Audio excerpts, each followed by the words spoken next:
It's funny how a single object caked in mud and river slime can hold so much weight. Not just the physical heft of it in your palm, but the weight of a story you know is trapped inside. For weeks, this little black box sat on my workbench, a silent, waterlogged enigma. I had found it during a routine river cleanup dive, wedged between two rocks, its lens staring blankly into the murky depths where it had likely rested for months, maybe even years. The river doesn't give up its secrets easily. It swallows them, buries them, and slowly erases them with the patient, grinding power of silt and current.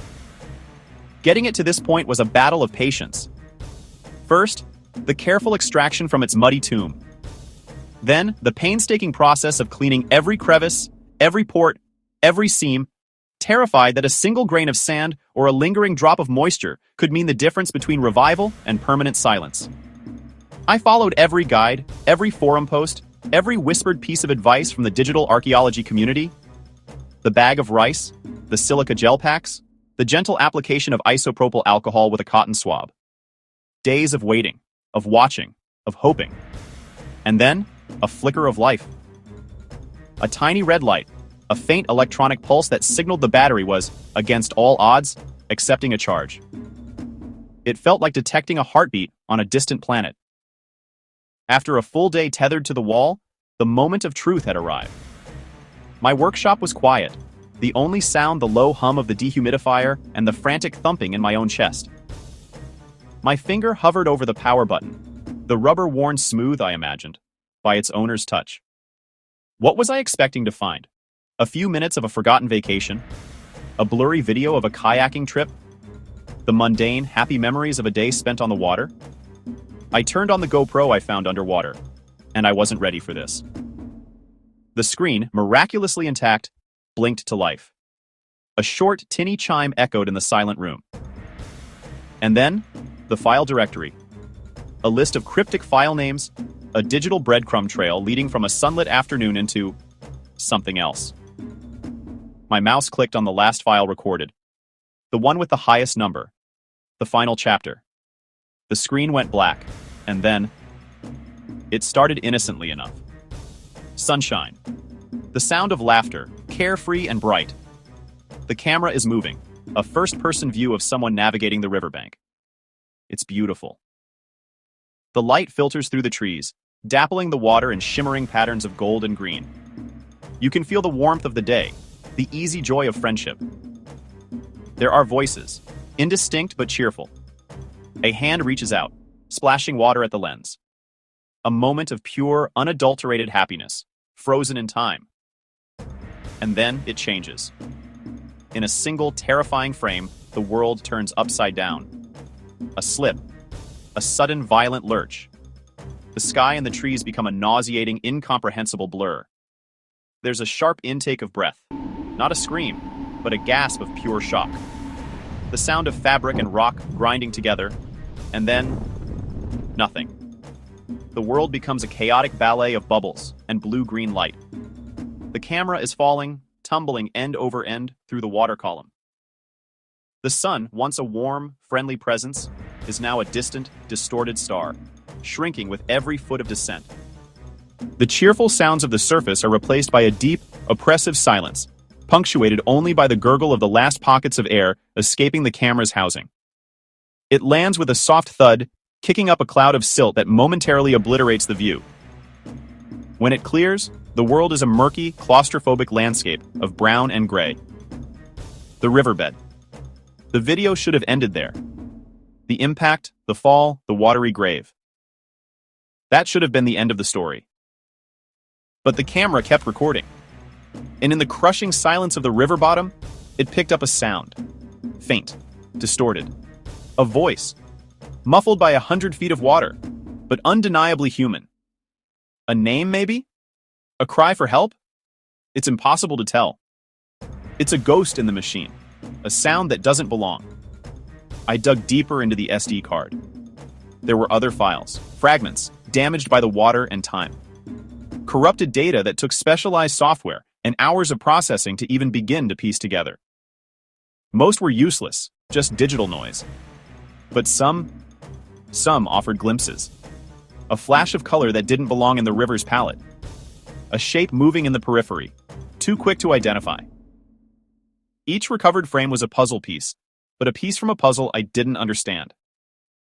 And that's when I found the last recording. It wasn't a continuation of the fall.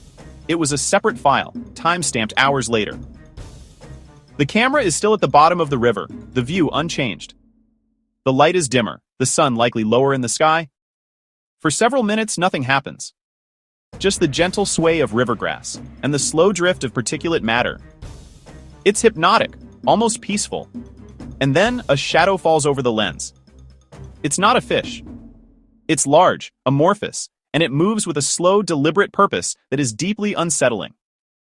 It blocks the ambient light from the surface, plunging the scene into near-total darkness for a few seconds before moving on. There's no sound, no disturbance in the water. Just a silent, passing dread. What was it? An animal? Debris? Or was it something else? Was someone waiting in the water hours after the fall, searching? Or was it something that had no business being there at all? This was no longer just a found object, it was a responsibility. The cheerful footage of a sunny afternoon felt like a lifetime ago. Now it was a prelude to a mystery. A slip, a fall, a voice in the deep, and a shadow in the dark. The questions began to pile up, each one heavier than the last. Who were these people? What happened after the camera went into the water? Did the person who fell make it out? What was that voice? And what, in God's name, was that shadow? I knew I couldn't just put it back in a drawer. I couldn't unknow what I had seen. The story trapped inside this little black box wasn't about a lost vacation anymore. It was about a day that started in sunlight and ended in a silent, murky question mark. And I realized, sitting there in the quiet of my workshop, that finding this camera was only the beginning. The real journey was just starting. The journey to find the owner, to find the truth, to find out what really happened on the river. I had to unravel this story. I had to find the answers. Because someone's story was lost in that water, and I was the only one who knew it was there. For those just joining, let's quickly recap. During my last dive, while navigating the murky currents of the river, my hand brushed against something solid and unfamiliar, half buried in the silt. It was a GoPro camera, caked in mud and algae, looking like it had been lost to the depths for a very long time.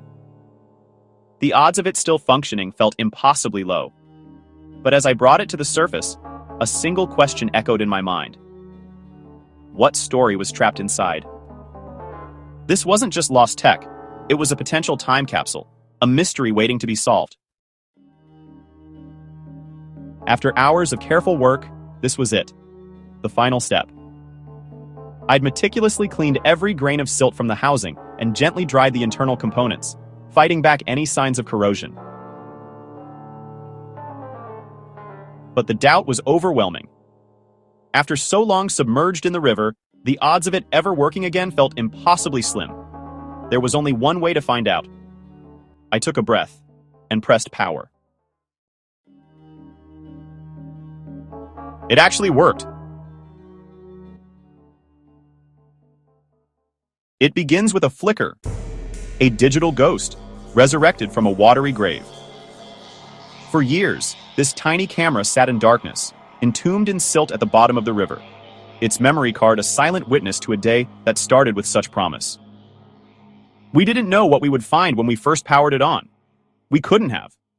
The files were fragmented, corrupted, a chaotic puzzle of moments frozen in time.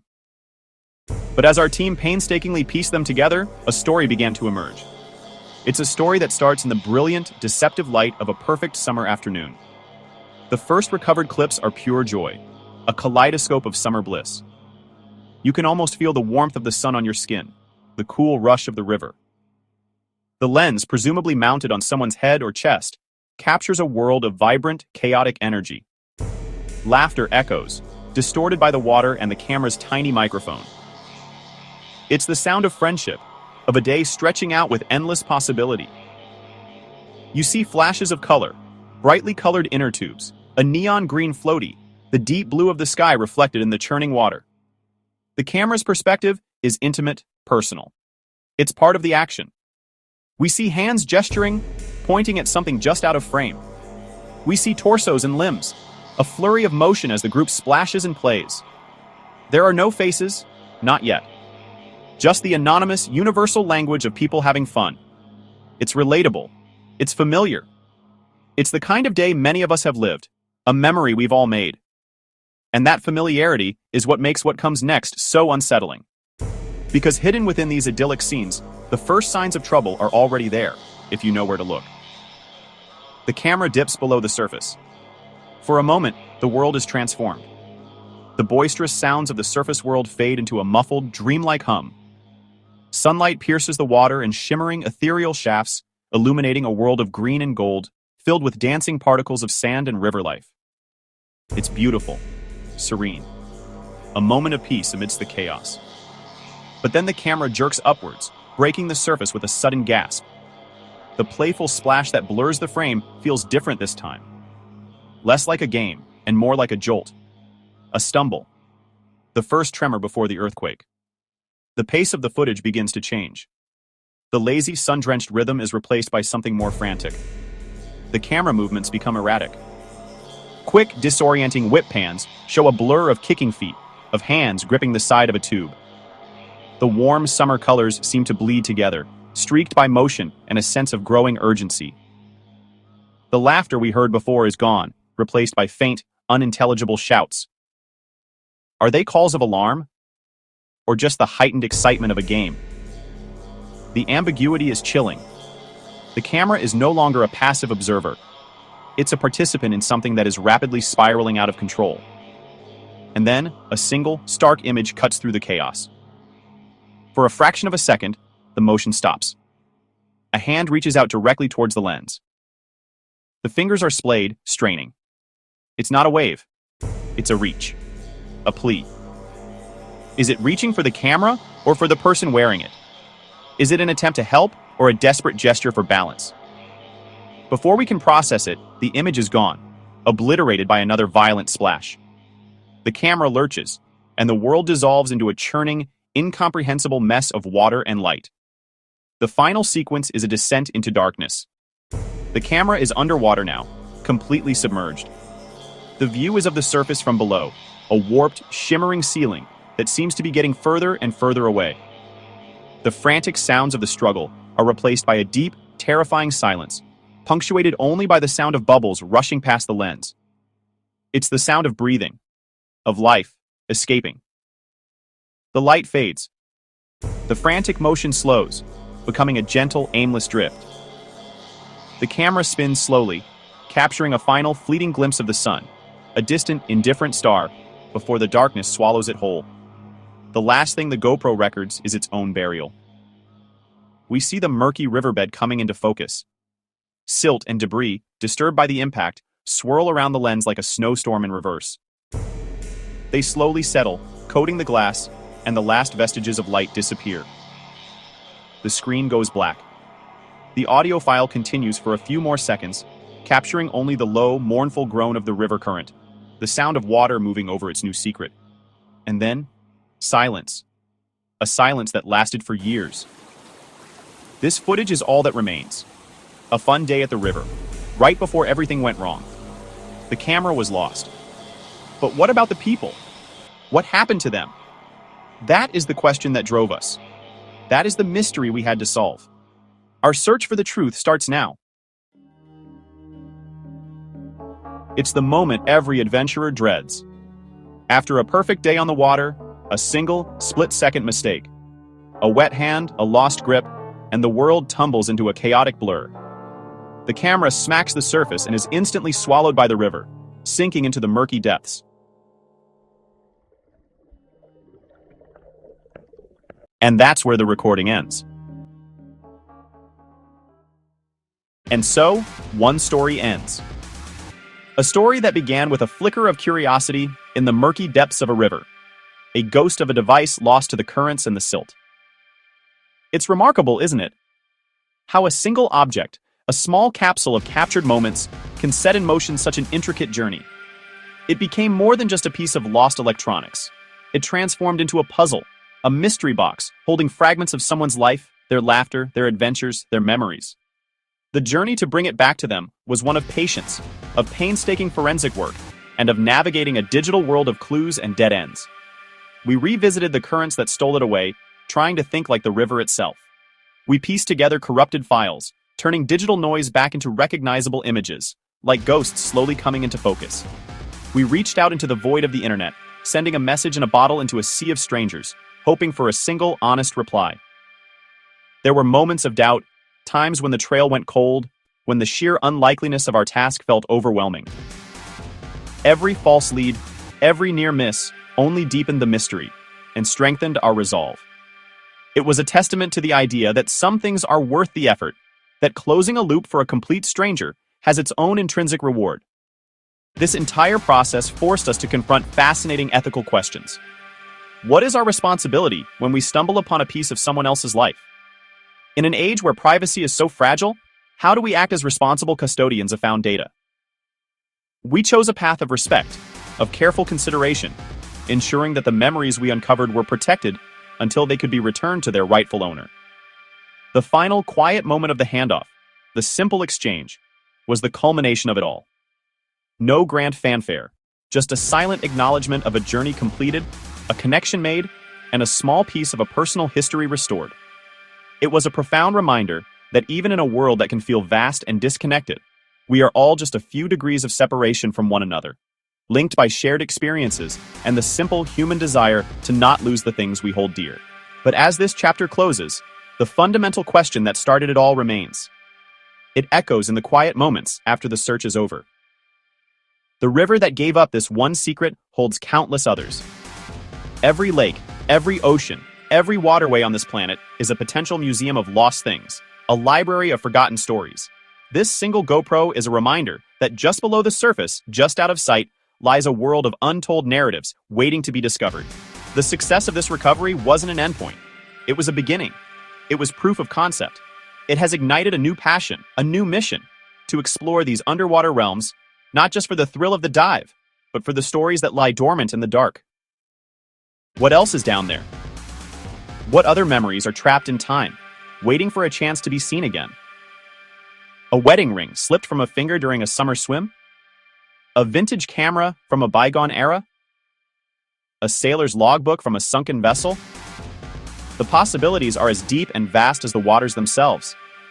The skills we've honed, the community we've built, and the lessons we've learned have prepared us for the next expedition. And the one after that. This is where you come in. This channel is evolving. It's becoming a chronicle of these searches. We want to take you with us on every dive, through every step of the investigation, and share the thrill of the moment a new discovery is made. Your engagement, your ideas, and your support are the fuel for this exploration. So we ask you to join us. Subscribe to this channel and become part of our crew for the next great underwater search. Every story we uncover, we will share with you. And we want to hear your stories too. Comment below with your own tales of things lost and found, or tell us about a location you think holds a worthy secret. The search for the GoPro is over, but our search has just begun. Thank you for being a part of this journey. We'll see you on the next dive.